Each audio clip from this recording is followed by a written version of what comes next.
Students, welcome to PMS. तो देखो बच्चों, आज हम क्या करेंगे, हम हमारा मेसोपोटामिया चैप्टर जो रीड आउट कर रहे थे, मेसोपोटामिया सिविलाइजेशन के बारे में जो भी हम पढ़ रहे थे उसको जो है हम आज नेक्स्ट लेवल पर लेके जाएंगे। और भी चीज़ें जो है मेसोपोटामिया सिविलाइजेशन के बारे में हम इस वीडियो में कवर करेंगे। तो देखो बच्चों, ये आपको एक जनरल सी चीज़ है जो पता ही होगी कि ये होती है कार्डिनल डायरेक्शंस, मतलब north, south, west and east. ये होती है हमारा डायरेक्शन मैप की कैसे जो है अलग अलग डायरेक्शन जो है हम मेज़र करते हैं कि यहाँ पर नॉर्थ डायरेक्शन हो जाती है, यहाँ साउथ, यहाँ पर वेस्ट और यहाँ पर कौन सी डायरेक्शन है, ईस्ट डायरेक्शन है। तो अब क्या है कि हम इसको सब डिवाइड भी कर सकते हैं डायरेक्शंस को, मतलब नॉर्थ और ईस्ट के बीच की जो एरिया होता है उसे कौन सा कहते हैं, हम नॉर्थ ईस्टर्न स्टेट्स बोल देते हैं या फिर नॉर्थ ईस्टर्न एरिया बोल देते हैं। नॉर्थ और वेस्ट के बीच का एरिया हम क्या बोलते हैं, नॉर्थ वेस्ट बोल देते हैं, ठीक है, नॉर्दर्न वेस्टर्न एरिया बोल सकते हैं हम इसे। साउथ और वेस्ट के बीच का इलाका क्या हो जाएगा बच्चों, तो ये हो जाएगा साउथ वेस्ट। और साउथ और ईस्ट के बीच का इलाका क्या हो जाएगा बच्चों, तो ये हो जाएगा साउथ ईस्ट। तो जो डायरेक्शंस है और उनकी सब डायरेक्शन है वो इस तरीके से क्या है, डिवाइडेड है।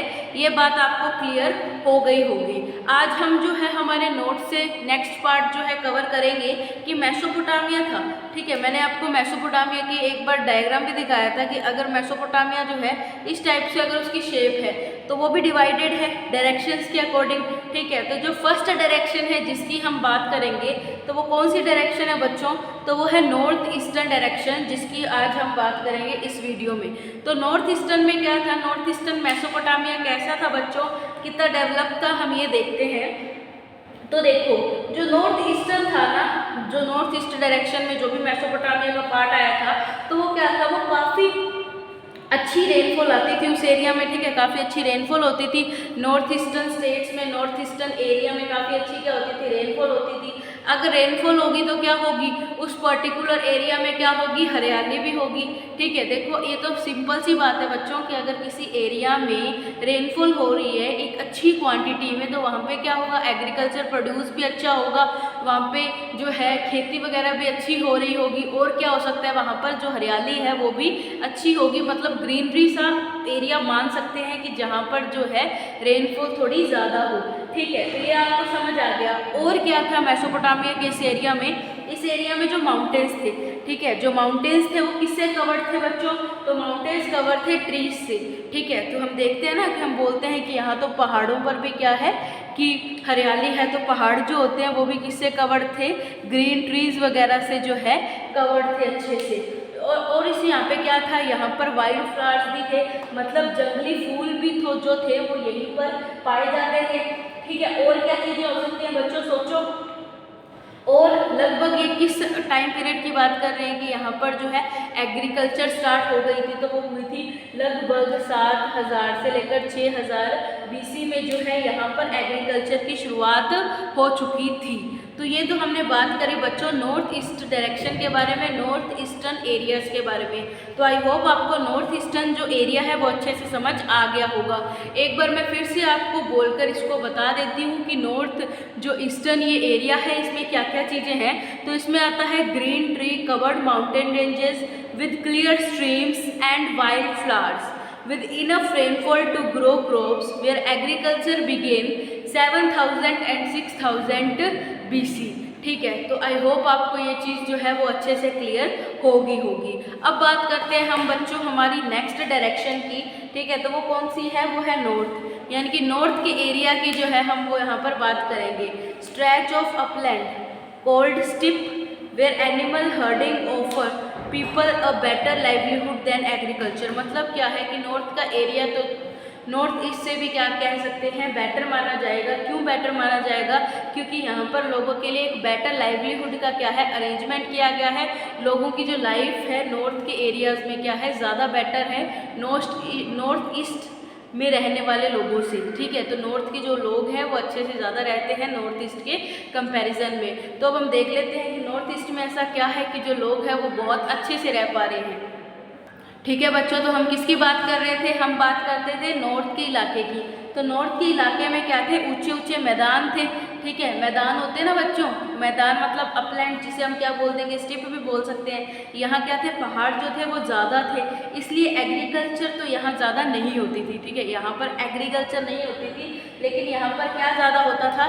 यहाँ पर ज़्यादा होता था बच्चों एनिमल हस्बेंड्री का काम। क्या काम ज़्यादा होता था यहाँ पर होता था एनिमल हस्बेंड्री का काम, यानी कि पशुपालन का जो काम था वो कहाँ पर ज़्यादा होता था? वो नॉर्थ के इलाके में ज़्यादा होता था। लोग जो है पशु यानी कि जानवरों को क्या करते थे? यहाँ पर पालते थे अच्छे से, क्योंकि यहाँ पर पहाड़ ज़्यादा थे, इसलिए एग्रीकल्चर तो है वो बहुत ज़्यादा यहाँ पर नहीं होगी। बट यहाँ पर क्या प्रैक्टिस होता था? यहाँ पर एनिमल हस्बेंड्री जो है वो होती थी। ठीक है, तो ये आपको क्लियर हो गया होगा बच्चों।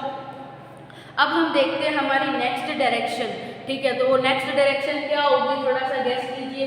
तो वो होगी ईस्ट के इलाके कि ईस्ट के इलाकों में जो है किस टाइप से जो लिविंग थी वो थी लोगों की at the time of Mesopotamia. Mesopotamia में जो ईस्ट का एरिया है वो कैसा था? अब हम इसके बाद उसकी बात करते हैं। तो चलिए बात करते हैं ईस्ट की। ठीक है बच्चों, तो अब हम देखते हैं ईस्ट के इलाकों में कि ईस्ट के अंदर क्या क्या क्वालिटीज़ थी मेसोपोटामिया के एरिया में। तो क्या क्वालिटीज़ थी बच्चों कि इसमें जो कितनी सारी क्या थी? ट्रिब्यूटरीज थी। ठीक है, मतलब ये जो एरिया था इसमें क्या थी? बहुत सारी ट्रिब्यूटरीज बह रही थी। ट्रिब्यूटरीज का मतलब होता है बच्चों सहायक नदियाँ। ट्रिब्यूटरीज का मतलब क्या होता है? सहायक नदियाँ, मतलब एक बड़ी रिवर। ठीक है, एक बड़ी रिवर के अंदर जो छोटी छोटी रिवर्स जो है आकर मिल जाती हैं, तो वो उस बड़ी रिवर की क्या हो जाती है? ट्रिब्यूटरीज हो जाती हैं। ठीक है, समझ आया?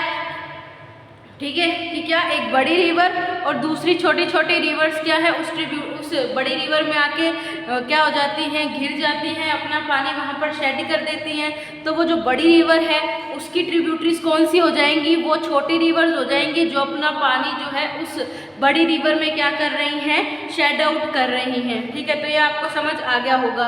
तो इसमें क्या था कि जो ट्रिब्यूटरीज थी किसकी? टिग्रिस की। वो क्या प्रोवाइड करवाती थी? रूट्स प्रोवाइड करवाती थी कम्युनिकेशन के रूट्स किसमें? माउंटेन्स ऑफ ईरान में। मतलब क्या है कि ये जो ट्रिब्यूटरीज बह रही थी ना, तो वो क्या था?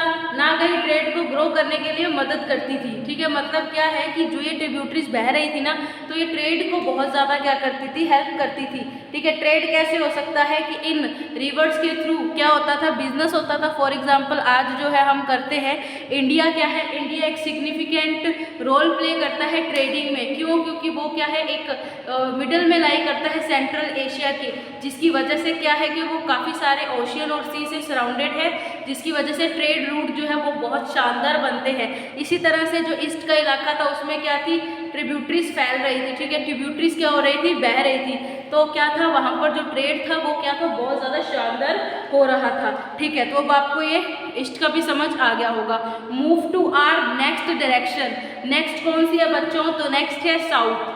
तो अब ये साउथ क्या है? तो साउथ के इलाकों में क्या था बच्चों कि जब साउथ के इलाके में जब यहाँ से पानी बहता होगा ना, तो यहाँ पर कहीं ना कहीं पानी रुकता होगा। मतलब क्या है कि हमने दो नेम सुने हैं आज तक, वो कौन से हैं? वो है बांगर, ठीक है, और क्या है? खादर। ठीक है, तो हमने ये जो है नेम सुने या फिर बाबर, ठीक है, इस टाइप से जो है हमने नेम सुने थे। तो ये नेम्स क्या थे? तो हम देखते थे ना कि ओल्ड एलुवियल डिपॉजिट हो जाती थी, न्यू एलुवियल डिपॉजिट होती थी। तो वो क्या सिस्टम होता था कि जैसे बच्चों नदियाँ बहती हैं, ठीक है, नदियाँ बहती हैं, एक बार समझ आई कि नदियाँ बह रही हैं, तो इनके साइड में क्या होगा? जो भी मिट्टी पत्थर छोटे छोटे पेबल्स होंगे वो क्या हो जाएंगे? रिवर के साथ ही आगे फ्लो होते जाएंगे, और कहीं ना कहीं जाकर तो ये रिवर क्या हो जाएगी? रुक जाएगी। ठीक है, या फिर कहीं पर रुकती नहीं है। तो क्या होता है कि जो पत्थर वगैरह होते हैं ये कहाँ पर डिपॉजिट हो जाते हैं? जो मिट्टी वगैरह है, तो ये पुल जो होता है ना, जहाँ से रिवर फ्लो हो रही होती है, तो उसके किनारों पर जो है डिपॉजिट हो जाते हैं। ठीक है, और ये क्या है? बहुत ही ज़्यादा परफेक्ट एरिया होता है एग्रीकल्चर का। क्यों परफेक्ट एरिया होता है? ठीक है, अच्छी खासी इसमें जो होती है ना सोयल जो होती है वो बहुत ही अच्छी क्वालिटी की होती है, क्योंकि लगभग जो सोयल होती है तो कौन सी होती है? एलुवियल फर्टाइल सोयल होती है। ठीक है, फर्टाइल सोयल जो होती है ना, फर्टाइल सोयल जो है एक बहुत ही अच्छी, फर्टाइल सोयल का मतलब क्या होता है बच्चों? फर्टाइल सोयल का मतलब होता है उपजाऊपन सोयल में, यानी कि उपजाऊपन। देखो आजकल हम क्या क्या यूज़ करते हैं? केमिकल फर्टिलाइजर्स का यूज़ करते हैं ताकि हमारी सॉइल में क्या आ जाए, उपजाऊपन आ जाए, अच्छी सी क्या आ जाए कि जब हम कुछ ग्रो करें ना तो वो अच्छा से उग जाए, ठीक है, ज़्यादा कुछ नीड ना हो। तो वो हम क्यों करते हैं, ताकि जो सॉइल की फर्टिलिटी है वो मेंटेन हो जाए। तो इस एरिया में क्या सिस्टम चल रहा था बच्चों कि जो ये रिवर्स जो थी, ट्रिब्यूटरीज वगैरह जो अपने साथ जो क्या मिट्टी वगैरह लेकर आती थी ना, वो बहुत ही क्या थी, तो मतलब वो खाद की तरह काम आती थी, खाद ही बन जाती है ना। उपजाऊपन क्यों आता है, हम कहते हैं कि हम मिट्टी में क्या डालेंगे, खाद डालेंगे, ठीक है, जिसकी वजह से मिट्टी क्या है, उपजाऊ हो जाए, ठीक है, क्रॉप जो है अच्छी उगने लग जाए, लैंड जो है बढ़िया क्वालिटी की हो जाए। तो पहाड़ों की जगह यहाँ पर क्या होती थी, खेती करना जो है, अभी क्या था, अच्छा सिस्टम बना हुआ था। हमने अभी थोड़ी देर पहले बात करी थी किस एरिया की, हमने बात की थी नॉर्थ के एरियाज़ की। तो नॉर्थ के एरियाज़ में हमने देखा था पहाड़ थे, इसलिए वहाँ पर एग्रीकल्चर अच्छा नहीं होता था। बट अगर एग्रीकल्चर की बात करें तो साउथ में जो था एग्रीकल्चर वो होगा बहुत शानदार होगा। क्यों, क्योंकि यहाँ पर जो मिट्टी है वो काफ़ी अच्छी क्वालिटी की पाई जाती थी, ठीक है। तो इसी वजह से जो है यहाँ पर जो है खेती जो है की जाती थी। कौन सा एरिया है बच्चों, तो ये एरिया था साउथ का, ठीक है। तो ये साउथ के एरिया में आपको जो है सिस्टम समझ आया होगा कि किस टाइप से जो है लोग यहाँ पर अपना सर्वाइवल करते थे, लोग यहाँ पर रहते थे, ठीक है। तो अब हम देखते हैं हमारा जो नेक्स्ट टॉपिक होगा मेसोपोटामिया एंड इट्स जियोग्राफी।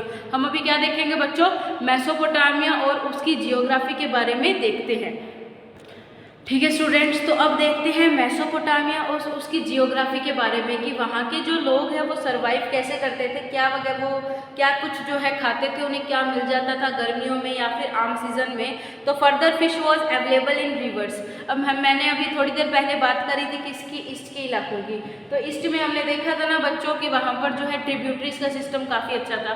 तो जो ट्रिब्यूटरीज के पास वाले इलाके थे उन लोगों का सर्वाइवल किसके थ्रू चल जाता था, फिश के थ्रू चल जाता था, क्योंकि फिश मिल जाती थी उनको किस में, ट्रिब्यूटरीज वगैरह में, ठीक है। और जो समर है, समर में उनको क्या खाने को मिल जाता, खजूर खाने को मिल जाता था, पाम खाने को मिल जाता था। मतलब क्या है कि सर्वाइवल तो अच्छा खासा चल रहा था, इनके पास खाने की चीज़ें भी थी, ठीक है। तो अब जो है हमने देखा कि कैसे अच्छी सी जो है सिटी लाइफ वगैरह भी थी, कैसे जो नॉर्थ के इलाके डेवलप थे, कैसे ईस्ट में क्या चीज़ें थी, किस टाइप से ट्रेड रूट होता था। तो ये सब चीज़ें जो है हमने आज की वीडियो में क्लियर की। तो जो भी नोट्स मैंने आपको आज की वीडियो के थ्रू बनाए हैं बच्चों, ये आप अपनी फेयर नोटबुक्स में बनाएं, इस वीडियो को अच्छे से देखें और समझें, ठीक है बच्चों। मिलते हैं नेक्स्ट वीडियो में। Thank you very much.